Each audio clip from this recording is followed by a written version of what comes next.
Hello, and welcome to the Retire Stress Free podcast number 14.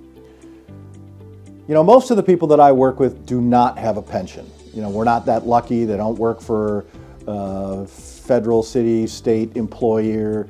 They don't work for a company that has a pension. So I spend a lot of my time helping people create their own personal pension. So it's kind of a unique situation when I deal with people who actually have a pension, and I work a lot with federal employees, city employees, state employees, and people who work for organizations that have a pension. And they always call me up and they go, George, I have a pension. I'm getting near retirement. I just talked to a woman on the phone this morning. What are my options and which one is the best? Well, if you have a pension decision to make, it's always beneficial to weigh all your options. You might think, great, I have a pension for the rest of my life. I'm going to get this paycheck.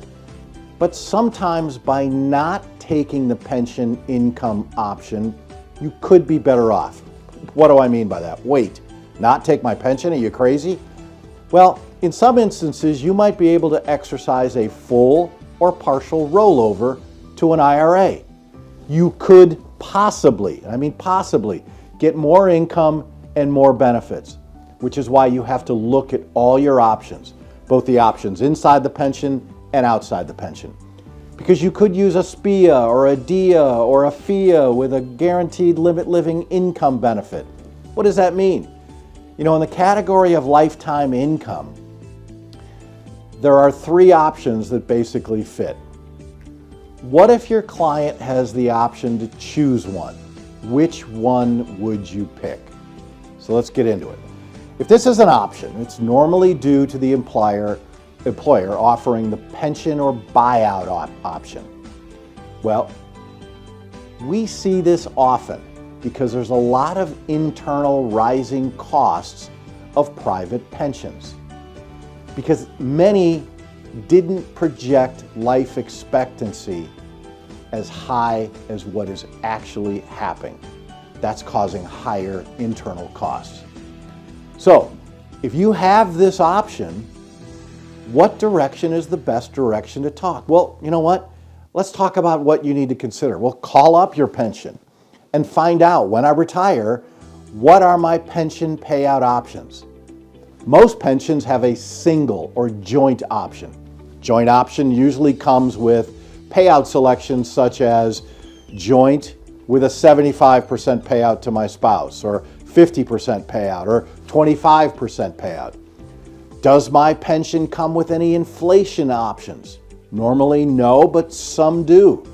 Who's backing this pension? What the company? Also, learn about the Pension Guarantee Trust. It's only as good as the company that's offering it, but you got to look into that. Make sure you get the dollar amounts for the payouts, not the percentage, because that's what you're going to need to do an absolute side-by-side comparison. Then go talk to a retirement income specialist. Find out what current SPIA, single premium immediate annuity payments are, or deferred income annuity payments are. And let's say you want to compare that pension buyout to an income annuity. An immediate income annuity will have very similar options to the form of the payouts in the pension. So this could be just an apples to apples comparison, but there may be some additional benefits. The deferred annuity may be a good option if the client doesn't need income right away, because it will grow guaranteed. And if you just use the pension buyout number to determine the income needed to match that annuity, you could find out the annuity might pay significantly more. Or you might be able to take some of that pension. It's called a partial withdrawal. And again, you're rolling it into an IRA, so there are no tax consequences. The fixed income annuity is the one that we use most popularly with the income rider. Can be compared to a SPIA or a DIA, but you have a lot more flexibility. And you could use multiple different products. Normally, the competitive payouts will have a year to maybe a 10-year deferral. So you could do several different ones. I would stay away from anything that has longer than a 10-year deferral period. That's just me. So they also have bailout features. If you change your mind, you can still get access to the liquid assets of the account value. There may be penalties involved, so you need to look at that. These living benefit riders also come with additional enhanced benefits that you don't get in a pension. Long-term care riders, chronic illness riders, enhanced death benefit riders. Some will come with a fee, some do not come with a fee. So again, you have to work with an expert who understands these.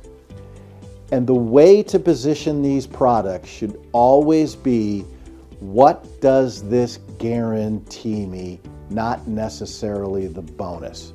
There could be some performance behind the scenes, there may not. The cap rates, the income rates are very, very high right now. So you're going to get a very high payout. There's a lot of different factors to consider, but there are very, very few that are critical. Every week I review pensions from federal, state, local employees, private companies. There are usually options you can choose to max out your retirement pension. But then there's also the options where you can take a lump sum or a partial lump sum. Do your homework, do your education. Click the link below. I have lots of information I can share with you, free education, so you're not going down this road blind. Don't just take the pension form, check the box, and leave it at that. Really find out every single option available to you so you're not locked into a lifelong decision that may not give you all the benefits, all the income, all the flexibility that you deserve.